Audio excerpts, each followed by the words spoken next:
محمد وآل محمد اللهم صل على محمد وآل محمد.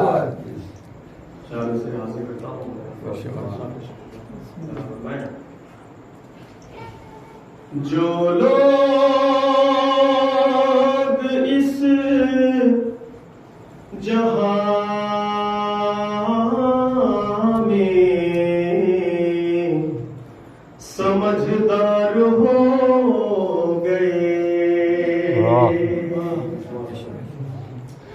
جو لوگ اس جہاں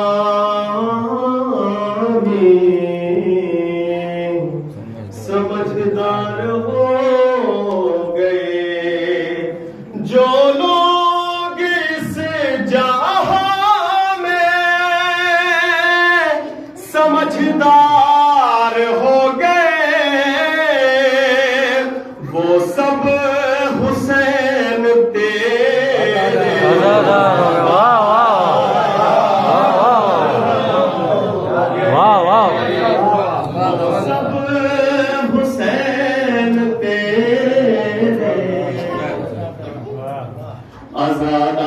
عزادار ہو گئے. بیمار کربلا کی درگاہ میں شعر رس کرتا ہوں، سماعت فرمائے گا. وہ مقصد حسین تھا زنجیر تھی نہ تو، وہ مقصد حسین تھا زنجیر تھی نہ تو، کس نے کہا امام گرفتار. واہ واہ واہ واہ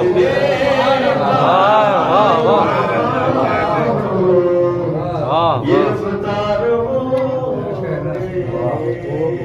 کس نے کہا امام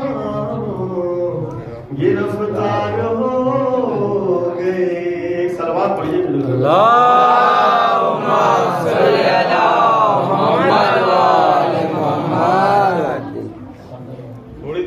تھوڑی دیر خاموش رہیے، آپ میری طرف دیکھیے. میں عرض کرتا ہوں 4 مصرے بی بی سکینہ کی بارگاہ میں مطلب مولانا فرمائیے گا، سماعت کریے گا. کیا شان ہے اور کیا تیری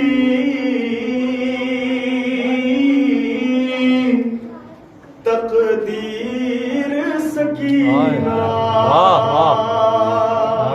بہت قیمتی مصرے بس کرتا ہوں، سماعت فرمائیے گا. کیا شان ہے اور کیا تیری تقدیر سکینہ، گہوارہ جھلائے تیرا شبیر گہوارہ جھلائے تیرا شبیر سکینہ. مولائی بیٹھے ہوئے ہیں. تیسرا اور چوتھا مصرع مولانا فرمائے گا.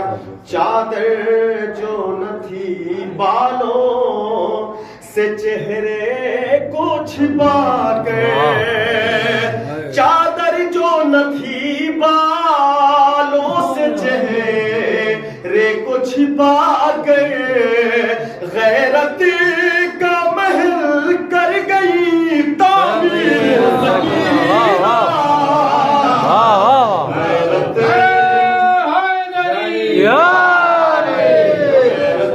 اللہم صل علی محمد وآل محمد. آواز میں غلط آپ سارے سنو. اللہم صل علی محمد وآل محمد. غیرت کا محل کر گئی تعمیر سکینہ. اور یہیں سے ایک بندہ جاتا اشعار اور حاضر کرتا ہوں، سماعت فرمائے گا. مطلب بالکل اندازہ ترین آپ کے سامنے دائرہ فرمائیے گا. ایک کوشش کرتا ہوں. اسے فضیلت کعبہ سمجھ میں آ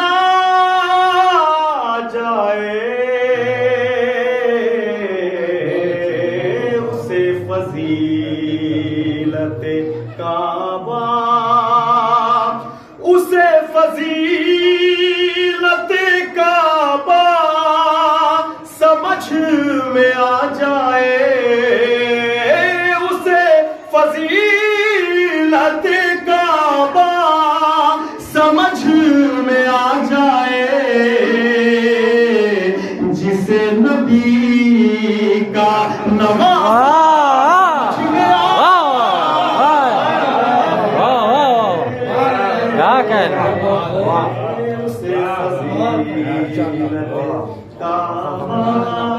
شعر یہ ہے بہت قیمتی. انشاءاللہ جو خاموش بیٹھے ہیں انشاءاللہ اس شعر پر ضرور بولیں. شعر حاضر کرتا ہوں, سماعت فرمائے گا. اس سے فضیلت کعبہ سمجھ میں آ جائے اسے فضیلت کعبہ. شنگی بھائی شعر بلند فرمائیے گا. میں یہ سمجھتا ہوں اس نے سمجھ لیا سب کچھ. میں یہ سمجھتا ہوں اس نے سمجھ لیا سب کچھ جسے علی ہی اکیلا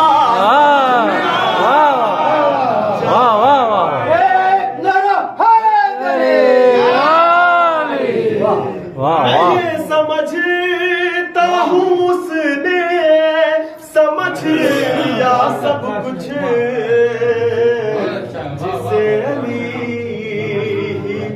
اکیلا سمجھ میں آ جائے جسے علی اکیلا. شعر ملاحظہ فرمائیے گا. پیش کرتا ہوں 2-3 شعر, وقت کا لحاظ رکھتے ہوئے شعر حاضر کرتا ہوں. سماعت فرمائیے گا. جسے علی ہی اکیلا. سماعت فرمائے. رخ حسین پہ خون اس لیے ہے اصغر کا. رخ حسین پہ خون اس لیے ہے اصغر کا. خدا کے دین کا چہرہ سمجھ میں آ جائے خدا کے دین کا چہرہ سمجھ میں آ جائے خدا کے دین کا چہرہ. بزرگ بیٹھے ہوئے ہیں. شعر یہ بھی ملاحظہ فرمائے گا, شاید کسی لائق کو میں ذکر کرتا ہوں. ابھی بنا دے اسے بھی جوان عشق علی. ابھی بنا دے اسے بھی جوان عشق علی. حبیب کا جو بڑھاپا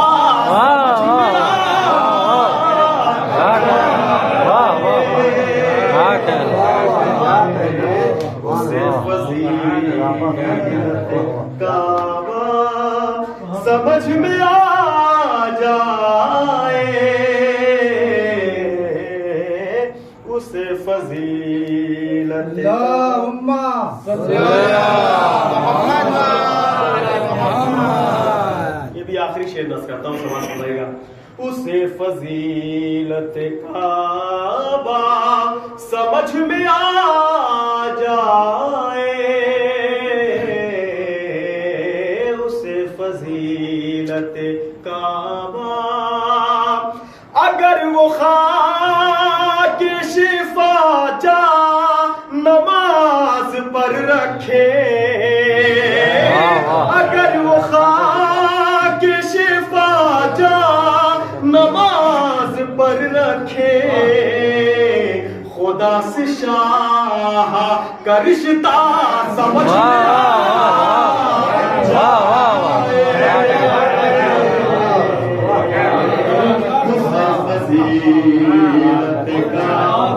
اگر وہ خاک شفا جا نماز پر رکھے.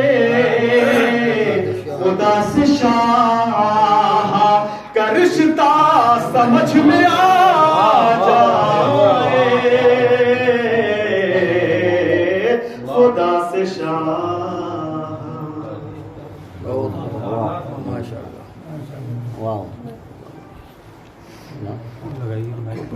کیا بر محمد وآل محمد صلوات اللهم صل على محمد خوشنودی امام زمانہ بلند تر صلوات اللهم صل على محمد وآل محمد ظہور امام زمانہ بلند تر صلوات اللهم صل على محمد وآل محمد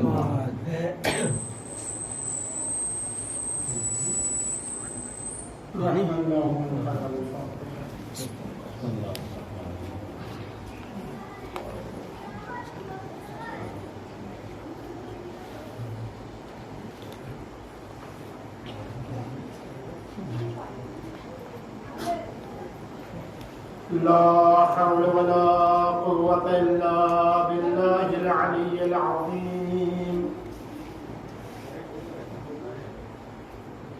أعوذ بالله من الشيطان اللعين الرجيم بسم الله الرحمن الرحيم الحمد لله الذي هدانا لهذا وما كنا لنهتدي لولا أن هدانا الله لقد جاءت رسل ربنا بالحق ثم الصلاة والسلام والتحية والإكرام مولانا وسيدنا أبي القاسم محمد اللهم صل على محمد وآل محمد الطيبين الطاهرين المعصومين المظلومين ولعنة الله على أعدائهم أجمعين من الآن إلى قيام يوم الدين أما بعد فقد قال الله تبارك وتعالى بسم الله الرحمن الرحيم يا أيها الناس اعبدوا ربكم الذي خلقكم من قبلكم لعلكم تتقون صدق اللهم صل على محمد وآل محمد ایام عزا اور اس کی پہلی مجلس پھر پروردگار عالم نے توفیق عنایت کی کہ ہم اپنی توان بھر اور اپنی محدود کوششوں میں ایام عزا کو درک کر سکے.